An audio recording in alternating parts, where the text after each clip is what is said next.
to the podcast version of 32 Bar Cut, the show, a series for performers, about performers, made by performers. Every week, we give audition advice, share personal experiences, and sit down with fellow colleagues in the performing arts to chat about their life in the industry. If you are hearing this message, you are not currently a subscriber and will only be hearing the first half of the podcast. If you would like to hear the full interview, including the curtain call series, you'll want to head over to 32barcut.com, where you can find a link to our Patreon page. There you will have exclusive access to the entire video and private RSS podcast feed, as well as other subscriber-only content. Thanks for listening. Without further ado, on to the show.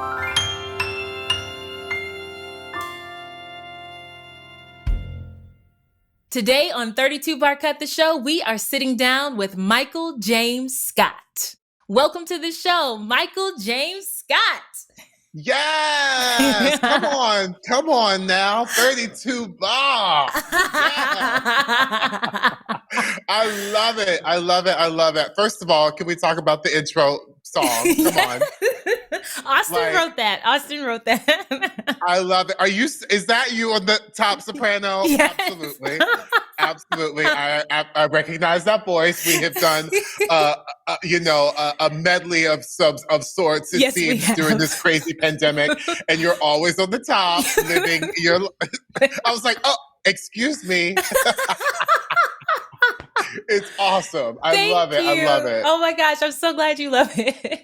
We've had a lot of fun designing this whole show, and so the little jingle at the beginning is definitely a highlight for us. So it's just keeping in line with all the fabulous. For all of you listeners and viewers out there, just know that you are in fierce, capable hands with this amazing team. So it's just in line with how amazing y'all are. Because on the backstage end that your viewers and your listeners don't see is fiercely organized, just so we are all clear, okay?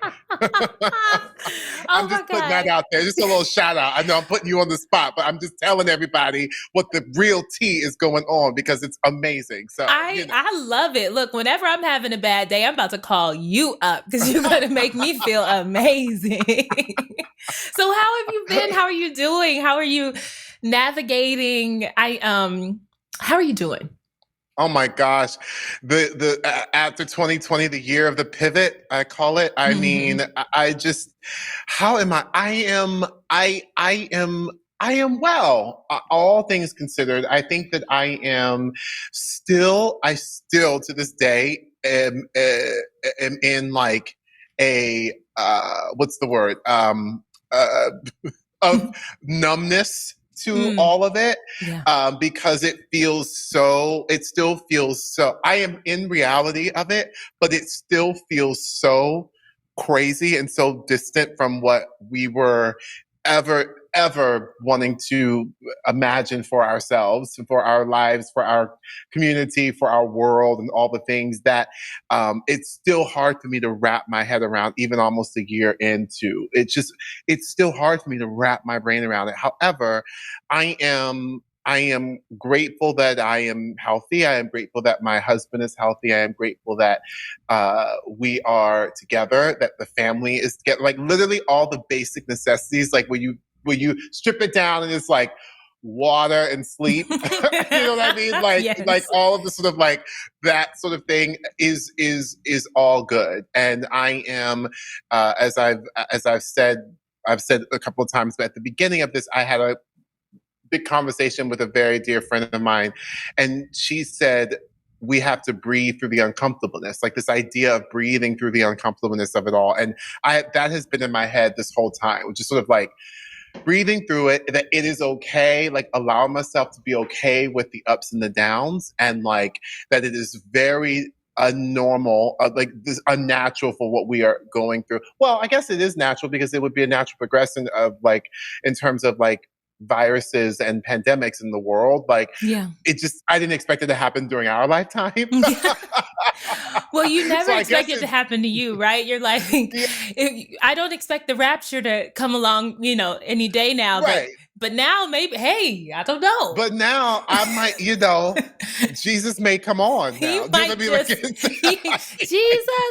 the light. I mean, he just might show up in the sky. I don't know. It's funny that anything is possible. Anything is truly. possible. Anything. Yeah, I've definitely learned that from this year. And when you talk about breathing through the discomfort, or like I don't remember the word you used, but it makes me think uncomfortableness. Yeah. It's like, makes me think of, I've recently been doing yoga, which I've never been able to successfully maintain any kind of yoga practice. I'm like, oh yeah, I'm going to do yoga. It's going to be great. And then I hit the mat and I'm like, oh, that downward dog. I'm not coming, I'm not doing this. But I forced myself, and by force, I really mean force, because for the first 35 days, I dreaded it. Yeah. But I started to appreciate it. And then I started to look forward to it. And I think it's because I saw growth. I saw a lot of breathing through the uncomfortableness. And it's like that. It feels like a really hard yoga pose. And you have to remind yourself to breathe, and it will get better, and to stretch and to access the muscles and give life to the muscles just while you're going through this really uncomfortable time. And I love it. Well, because like as you're doing as well, you've never given yourself the time, the permission, all the things to do these things that we never did beforehand, pre-pandemic, and this sort of pre-life, if you will, BP, I say, before pandemic, and what that has done for us, and this idea of what we're able to do now, and what we've allowed ourselves to do now. Absolutely. I mean, it could be the simple things like being able to sit down and have dinner with your husband. It could also be the bigger things like starting a new project, or the Christmas album you did in December, maybe you wouldn't have had the time to do that if you were, doing 8 shows in Agrabah, or who knows what else, because you do so many things, which we're going to talk about. But like, I don't know. I mean, I don't know your life personally, but would you have had time to do a Christmas album? No, I never. I knowing how I've been in my life and what has been sort of transpiring in my career, I was actually scared of it for the longest time, to do any sort of thing. So to even put myself, the exposure of what it is when you're exposing yourself doing an album, and I have been, for the longest time, been approached about doing it, and it wasn't until this time where, again, everything was thrown out the window, and truly a whole new situation happened. And for me, and we can obviously get into that too, but where that came from and how that was why I actually did it was truly based on where we were in this pandemic, and a response to, a direct response to basically everything that was going on in the world. Yeah. I mean, we can talk about it now if you want. Okay. I would love to. Yeah, sure. A fierce Christmas, right? Oh, yes, sure, absolutely. I mean, so really, I am obsessed with Christmas, like holiday music in general. I've always been, I've said this before, people practice their Emmy and Oscar and Tony speeches. I've been practicing my holiday album. I'm practicing it since I was a little boy, right? So it's like a constant thing. This need came from me out of a direct response to the fact that there was, we're in the middle of a pandemic. There was a full fight for equality still happening in our country, fighting for, the fact that our country was so divided, more so than we'd ever been. And the big one, the absolute racial awakening that happened. Yeah. That was brewing for years. Yeah. You know what I mean? It was, as we know. And this was my protest. My protest was joy. I was protesting everything with joy by putting a Black man's face, a face of color, with a smile, something and a light that was not shown in terms of what we were used to in seeing color, and why, truly the sort of pivotal point of George Floyd and what happened, seeing that Black man's face and what happened. For me, it was the protest to all of this. And so my husband, who happens to be an Emmy Award-winning director. Oh my God. Which is everything, and all the wonderful, I'm very, very blessed with just him as an artist. And, but Jeremy said to me, he literally was like, "You're getting off the couch and we are doing this." This was in September. And we released the holiday album like that. And we ended up, he had some ties down in Orlando, which is where I'm from, with a record label there. And they were like, yes, let's do it. I was able to bring together, the collaborate with incredible Broadway musicians who recorded, because everything is set up now remotely. So, we had like 9 musicians recording remotely, from New York and Jersey and all over the place. And then I went down home, and then we had musicians down in Orlando, and then I recorded it down in Orlando. So it was like this amazing collaboration. So that's where it all came from. It literally came from the response to everything at the end of the year. For me, it was, we all needed, I think everybody was so looking forward. It's why, there was, if you saw all these reports of people decorating for Christmas, putting up holiday decorations like November 1st. You know what I mean? Yeah. Like, because everyone was just like, we need light, we need cheer. Joy. So for me, it was about love, light, and laughter. And I know, if as divided as our country is still, and all the things that was going on, I do know that fierce holiday music can bring people together. Amen. So that's where it came from, and I'm so proud of it and what we were able to do. And the idea of being able to put on my spin to classic holiday songs. So that's where A Fierce Christmas came from. And I was like, well, I want you to smile from just the title. Yeah. I mean, the title and the cover art, all of it was just like, ooh, just bright and fierce. I mean, it was amazing. Well, thank you. Yeah. You did a great job on that. That's where it came from. So thank you so much. Thank you. Yeah, absolutely. There's a lot of work. But any artist who has done it, and I know that, you've recorded before and all of that, like, so as well, like, it's hard. It's very hard to do.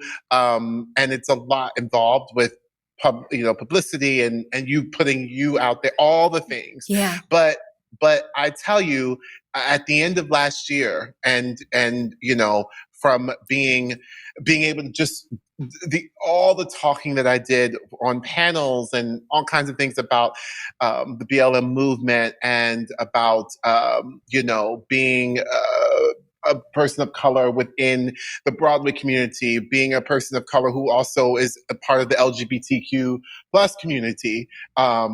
It was literally like just sort of a release for all of it for me. So that's where it came from. Yeah. And I mean, we are going to get into that too, probably in the curtain call. Do you want to stick around for the curtain call? Well, let me think about it. Of course I want to stick around. Because I really want to pick your brain a little bit about that too. But before we get to that, I know you're from Orlando, and then lots of things happened. And then now you're a Broadway star. So can you fill us in on how you got from Orlando to New York, and why you wanted to become a performer? Had you always wanted to be a performer as a young kid, or did it oh my gosh, hit you later in life? When did you know? Yes. Well, so as you said, I am from Orlando, and Orlando is like the land of theme parks and all the boy bands and like all that stuff, right? Well, I was a child actor. So for me, it was, I had been doing, and I really started in TV and film as a little boy. I was the little chocolate chubby child in commercials and TV shows running around Orlando. Orlando is Nickelodeon, Mickey Mouse Club, all the Disney, there were so many Disney Disney Studios and all that stuff is all of that. SeaWorld. I mean, literally everything. So many things down there. And so a lot of opportunities for child actors, which for me, I really started, well, I should say I first started in church. I really started singing in church. And once the congregation, my audience, if you will, the congregation said, hallelujah, and thank you, Lord, and gave me a clap, I was hooked. Okay. I was hooked. And I say this because I come from a community who really really cares about young artists. Orlando, there's so many amazing organizations and groups that really provide for young artists. My parents moved us from Baltimore. I was born in Baltimore, Maryland. They moved us down when I was like 6. My brother and I, 6. We were living in the inner city Baltimore. They moved us to Orlando because my parents did not want their boys to be another black male statistic. And we happened to go there because my aunt happened to be stationed in the military down in Florida and found her way to Orlando. And so that was it. There was no one else down there. My mom and dad picked up and back. At that time, they didn't know what else. And the only thing they knew was that we were living in the heart of inner city Baltimore, and they wanted something different for their boys. So they packed up and left, moved down to Florida, and there, truly, it's exactly what needed to happen. I mean, in terms for my story, I had teachers, my little elementary school, middle school, I call them, teachers to me are superheroes. They are the superheroes of the world. They are, you have no idea how you're inspired by teachers who you see something in you. And for me, it wasn't color. It wasn't anything. They just saw wonderment in this little child's eyes. And I had teachers say to my parents, what can we do to help? And truly, that's how it all began for me. And I was singing and dancing, running around Orlando, Florida in every fair, every, basketball game, baseball game, singing national anthems, it was crazy. And so that's how it really started for me. And it wasn't until I got into high school, I went to a performing arts high school where where I discovered theater, and I fell in love with it. And that changed my life. And when I went to New York for the very first time, which my church put money together for me to be able to go to on the New York trip with my high school for my first trip. So I got to go, and I saw my very first Broadway show, Beauty and the Beast, which happens to be a Disney on Broadway show. And you are a part of the Disney on Broadway family. So Disney know family. how, it's like, it was like a full circle moment for me, just sort of like seeing my first Broadway show. It also happened to be where I did my first Broadway show, which we could talk about that too, which is crazy, Yes. how the universe works. Cut to that for me, I was hooked. It was a big Broadway musical, and that is what I wanted to do. I was inspired by the song and dance man of it all. The Ginger Rogers, the Fred Astaire, the Sammy Davis Jr., the Savion Glovers, the Gregory Hines, the Ben Vereen's, the old school of it all. That for me is what inspired me. And there it was. That's kind of how it happened for me. I went to a college. I went to St. Louis, went to Webster University in St. Louis, where I got my BFA musical theater.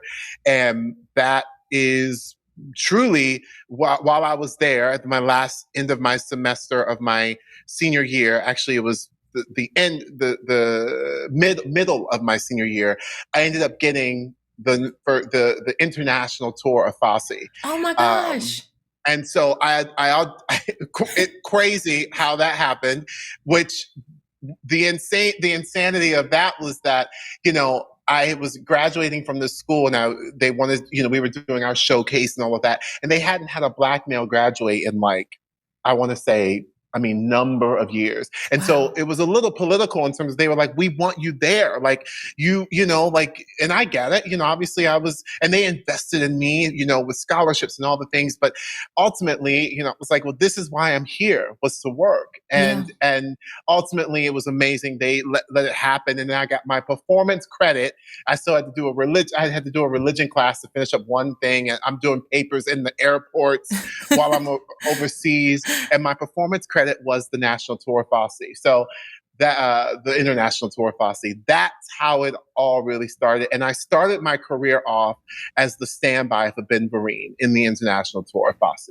So Michael, it was a whirlwind of craziness. that is amazing. Like, I don't know anyone. I haven't interviewed anyone yet that can give me a remarkable story like that. But to come from a community that supported you and parents that supported you is so important, I feel, for development and for just having the freedom to know what your course might be.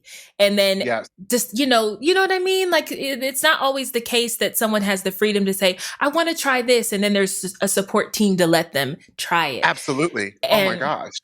And you are a triple threat. And it makes so much sense when you talk about Ginger Rogers and Fred Astaire and Ben Vereen, all these triple threats, because you have that quality. I can see that's you admired them and you wanted to be, of that old school. No, I'm a performer through and through. I do it all, I'm not just a singer. I'm not just an actor. I'm not just a dancer. I do it all, and I do it all well. You really do. Absolutely. One of the things I loved about Fosse, about the legend that is Bob Fosse, was that he didn't call his dancers dancers. He called them actors. Period. So it was everything, like you said, and so to me, that is an inspiring thing, because yes, like I when I watch things on television growing up, and this notion of whether they were dancing, whether they were singing, whether they were just, if you will, quote unquote, acting, it all felt the same to me. It all felt like it was a very specific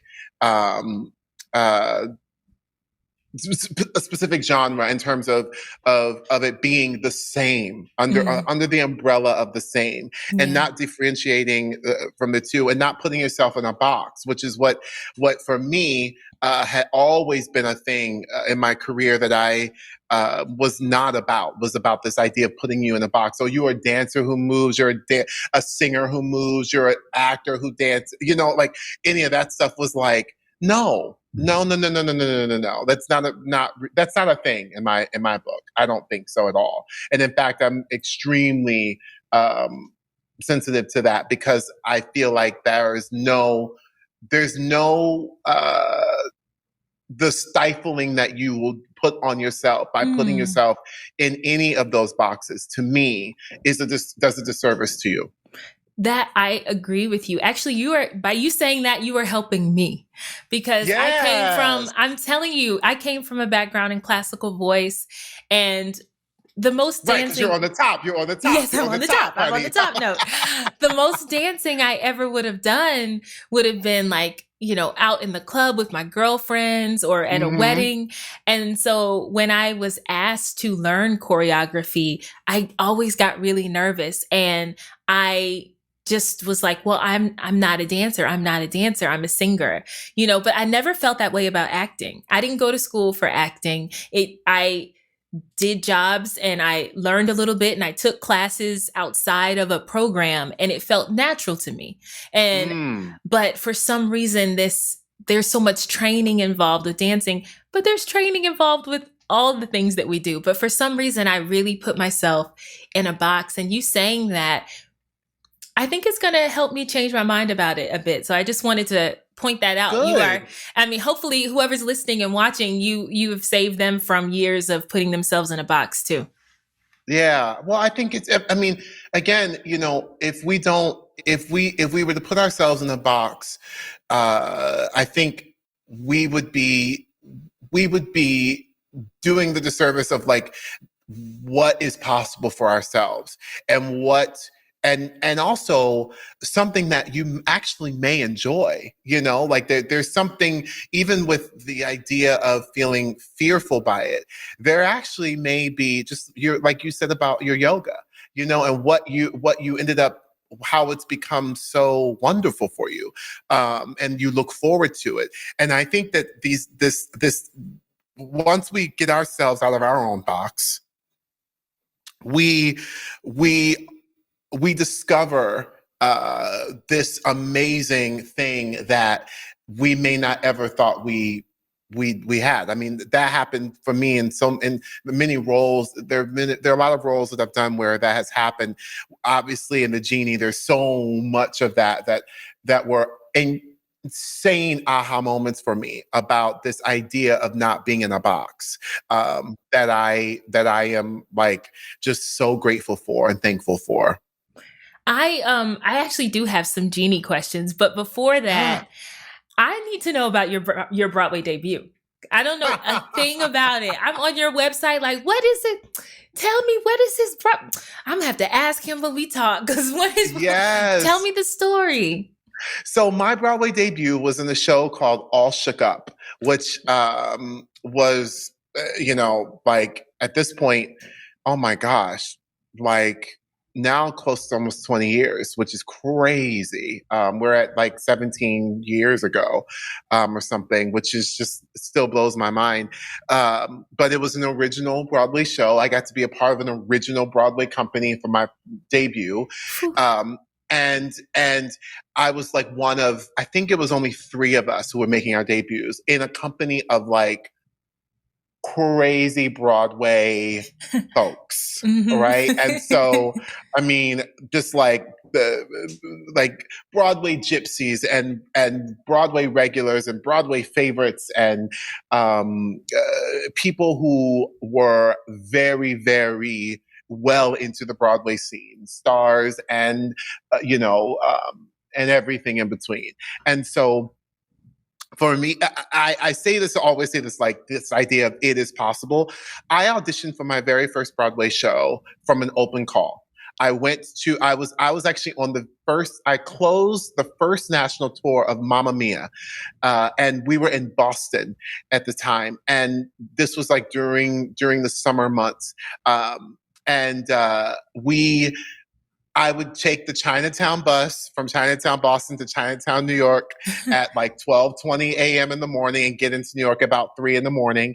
And so would several of my cast members. We were all like I think there were maybe like 10 of us all doing this every week, and sometimes even more. And everyone was going in on to audition for shows. And at that time, I didn't have an agent. I was just auditioning and doing whatever. I went in for my first open call. All Shook Up happened to be my very first open call. I took the bus, got in, signed up on the equity, as you do when you, for those listeners and viewers out there, just a real quick thing. At an equity audition, I'm sure you've discussed this, but at an equity audition or an open call, you have to sign up before the call so that you can be on the list. And if you're non-equity, you have to wait till the end of the day and hope that there's a time for you to be able to actually, if they have time for you to audition. But they have all the equity members audition first, like you, and you're in groups. So it's a whole protocol of like what you have to do. And for those of us in the business, we know that it's quite a situation. Yes. It's bring your snacks and wait. Bring your snacks. And so I did that. I auditioned for All Shook Up. All Shook Up will happen to be a music that is all Elvis music. It was a jukebox musical, really set to like a Shakespearean story. And so it was a very sort of like contemporary thing. I auditioned as a dancer. And which was so crazy because I was also a baby, and I went in as a dancer. I just decided to just go. to be honest with you, I didn't know if it was a dancer call or a singer call, to be honest with you. I just went to the audition and signed up. And so I didn't care about that. I just said, okay, I went to the dancer call, did that, got called back, and I got to sing my 16, no. The 16 was the second time. My 32 bar, okay, my 32 cut, okay. And I did my thing, and they all, gagged behind the table like, oh, okay. I'm like, yes, she sings. Because they were like, okay, well, he danced, but let's dance. Like, let's see if he can hold a note. I sang a Stevie Wonder song. Yes. And my 32 bar cut, and gagged them all. And cut to 3 auditions later, because of callbacks for 3 separate weeks. Mm-hmm. I got the phone call while I was on the bus on my way back from, because again, remember, I didn't have an agent. So they just called me. The casting director called me. It was Craig Burns, actually, from Bernie Telsey, agent, which Craig and I still, I have a special place for in my heart, just because he was like the first casting director to call me to tell me my first Broadway show. So I will never forget that moment. But Craig Burns called me. He stepped outside he was doing auditions for another show. So on a break, he actually called me personally, because that was the contact numbers that they had. And I was sitting in the back of the bus on my way back to Boston. And he told me that I had gotten the show. And as you can imagine, this screaming big black man in the back of the bus probably wasn't the best thing, but it didn't matter, and I didn't care. He'll be all right. He'll be all right. He'll be all right. And that's how I got my first Broadway show. It was like this crazy thing. It happened to be in the same theater where I saw my first Broadway show, the Palace Theater. And coincidentally, it also happened to be where I stayed for the first time. And when I went when my high school theater, or the high school trip to New York City, my freshman year of high school, we stayed at the Hotel Edison. And Hotel Edison is on 47 and 46. Like, it's that whole block. And so you can either enter on 46 or 47. And that the stage door is on 47th Street for the Palace Theater. And even more crazy, I lived on 47th Street between 8th and 9th when I first moved to New York. So God, Buddha, Allah, whatever you believe in, like, the universe was like, you're not only going to do it, you're going to be in the center of it. Like, this is where you are. And I remember at that time when I went, we were not allowed to go to the left, which was towards 8th and 9th. We could only go to the right when we walked out, because our teachers were worried about, it was a little bit rougher down in Midtown during that time. Yeah. You know what I mean? 8th and 9th, like, years, at this point, we're talking, years ago. Mm-hmm. So it wasn't what it is today. And so we were not allowed to go to the left. And coincidentally, I lived to the left. But you were all right. Yeah. Yeah. So that was my debut. And, I am so thankful for my debut, because it was, again, I learned so many things from so many veterans. I soaked it up like a sponge. I tell this to master classes and things that I've done, like, ask questions from everyone, all of the people who are around you, all of the old dolls, if you will, ask them. You want to know, like, what's going on? What is it? Like, I didn't know all of the, what was this idea of what Broadway was, and what all the sort of insider stuff. I wanted to know, so I asked questions. I soaked up people's, how they handled, how they carried themselves in rehearsals, how prepared they were, how they walked in life, and who they were as an artist. I just soaked all of that up, and I loved getting to be a part of that, and literally be a student, if you will, in my debut, in this dream come true for this little black boy from Orlando. Absolutely. I think that's such great advice, to soak it in, not only the experience while you're experiencing it, but what are the people who inspire you doing? How are they handling themselves on a day to day? You know, I felt that way when I was doing Kiss Me Kate. Like I watched Kelly, what she was up to. I was like, how she handled rehearsals, how she handled even our sits probe. You know, if something wasn't right, she let them know, but she let them know in a way that nobody felt badly afterwards. You know, I was like, this woman is so graceful. Every moment with her was very much a lesson, and how she was with the rest of the cast too. I mean, she's a leading lady and still made time for people and didn't really separate herself in any kind of way that made it feel like she was unreachable, you know? And I just learned a lot from her. And I think there's value. There's a lot of value in watching and asking questions and absorbing, because we don't know it all. I mean, I don't know it all, surely. I do. I know all of it. No, no, you're absolutely. That's exactly right. Like you don't know it all, and it's great to you know, as opposed to just responding right away, or as opposed to just being the one to sort of like, oh, I know it, or whatever it is. Like to look around, to sort of take a breath and look around, especially when you are, you know, newer to it, and what you may learn that you just had no idea why certain things have come about. I think it's it was an amazing lesson for me to learn that, because I had learned that from Ben Vereen at the point when I stood by for him. And one of the things was watching, like you said, his grace and being able to literally control a room. You know what I mean? Like just control a room with his power, with his presence, and what that actually did for and the tone that you set, and all of that, all of those amazing things. And you know that I would always take them. I'm like, I would say, well, when I am you know, a leading man, or when I'm you know, a lead on in any show, in any company, not just Broadway. You know, Broadway is amazing. It's not the end all be all. There's so much incredible theater around this country and around the world. Absolutely. You know what I mean? Broadway is fantastic, and it's everything you want it to be and more. But there's more to it. And so for me, it was every role, every time I was in a place. Ben also said something to me there that stuck with me. He said to not make theater your life, make it a part of your life. And I didn't really understand what that meant when I was like 19.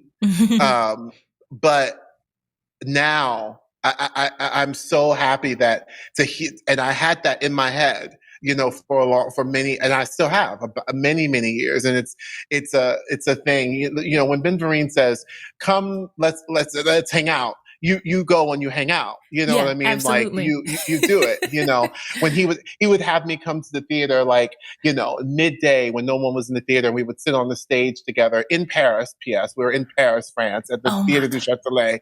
And there I am, a baby, you know, and Ben Vereen is sitting there, and he's teaching me about meditation. We're talking about life. We're doing material. Like I literally would do monologues for him. He would have me, he's like, okay, do a monologue. Let's do a song from the show. Okay, let's sing what's in your book. Let's sing this. Well, and there I am, like being trained by a master, if you will, you know, in terms of like this giant in the theater. And so, you know, you can't help but learn. You can't help but take that in. And there's somebody like on you, you know, somebody in that caliber sort of on you. So, you know, I'm grateful for that. And I have tried to take that with me into everything that I do. Michael, that is so amazing. I hate that we're in different shows. You know what I mean? Because this is really like our first time really getting to sit down and talk. Yes. And I when you're back on the East Coast, whenever that is, because I'm sure someone's going to be calling you soon, I'm really looking forward to like sitting down again and really getting a chance to I would love that. Know you better, because I feel like our spirits really mesh well, and we have similar I can't think of the word right now, but just similar values. Well, Yeah, some of the values, and there's also a similar energy. So there, which I appreciate, and it's why it's like when we were, when we did the GMA thing, the GMA, like all the craziness, for all of you listeners and viewers out there, Adrienne and I were very we felt very fiercely fierce when we got to be a part of the 25th anniversary, like this Good Morning America epic tribute, and it was like all three of the Disney on Broadway shows together, and basically all the most of the there were principals from each show, a couple principals from each show representing the thing. And we were in costume, we were there together, and we did this epic medley, and Adrienne was there, and I actually remember, I think I took the photo of the Disney princesses like Nala and Jasmine. Yes, you did. Yep. And Patty and Casey, Anna and Elsa. I think I took that photo of you all, just beautiful. And there's the Black princess of it all, Miss Adrienne, right in the middle. Yeah, I can't even believe it. I didn't grow up with this idea of being a performer. I really didn't pursue theater until I was 24, and so to be on Broadway when I really didn't know what that was or what that meant for the better part of my life is crazy to me. But crazy. Yeah. But you went in that path, you walked in that light, and look at where you didn't say no.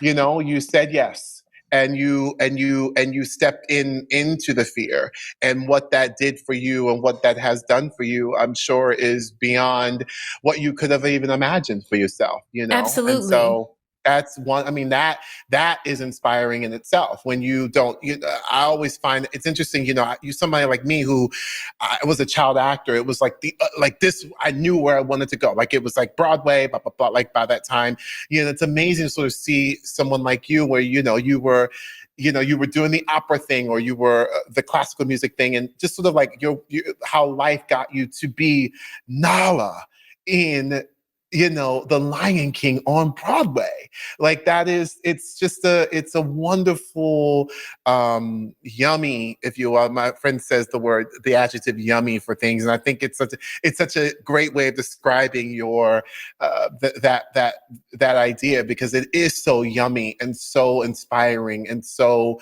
beautifully fulfilling in the way that I think can inspire a lot of people. I love that. I thinking of something as it being yummy because it kind of feels warm and sweet at the same time. And yes. I'm actually curious when you said you mentioned saying yes. And I feel like early on in my career, I don't know if you felt this way too, that you felt like whatever opportunity you had, you just needed to say yes. Mm-hmm, did you ever get to the point where you felt like you needed to start saying no to some things, or did you always say yes and just went that way? I think, because I say this to parents all the time, I say to just say yes to their kids, and what they are doing, and sort of seeing who they are going to be, and if they're interested, whatever it is, whether it's theater or soccer or science, or to just say yes, and let's see what happens, and for me, I've had to really take that advice for a lot, because there were times where I think fear led the idea of sort of saying no to something. And I think that as soon as the times that I said that, I regretted it. And so more often than not, it has always been, okay, like you have to say yes. Like you just, even if it's like the random things that you're like, I don't know what this was going to come from this, but you do it, which is how the Book of Mormon came about. I just said yes to a secret reading of a show that was called the Untitled Musical Theater Project. And I literally just said yes. I had done Jerry Springer, the opera at Carnegie Hall, and I never thought that I would ever sing the words that I did, let alone belch them on the Carnegie Hall stage, and that I would never do anything else like that. I was like, well, this obviously will be the most extreme thing ever. Adrian and I hope that you have enjoyed listening to the show thus far. If you'd like to hear the full interview and get access to the curtain call, head on over to 32barcut.com, where you can find a link to our Patreon page. There you will have exclusive access to the entire video collection and private RSS podcast feed, as well as other subscriber-only content. All right, that's all I got. Thanks for tuning in. See you next time.